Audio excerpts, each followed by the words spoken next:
Namaste. In today's video, I am going to show how to view the recorded lecture. So for that you have to go on Teams.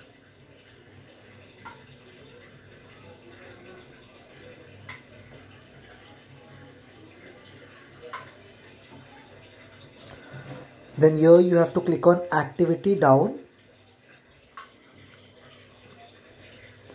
And here you have to go for that particular standard and deviation. For example, here I'll take this. You have to go only to my feed, and here I'll go to 7 CD.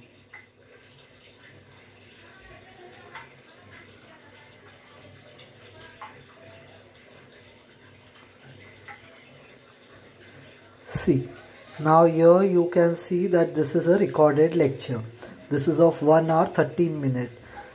So if you scroll it up, you will find the another lectures video also. So this is how you all can see your recorded lecture as well.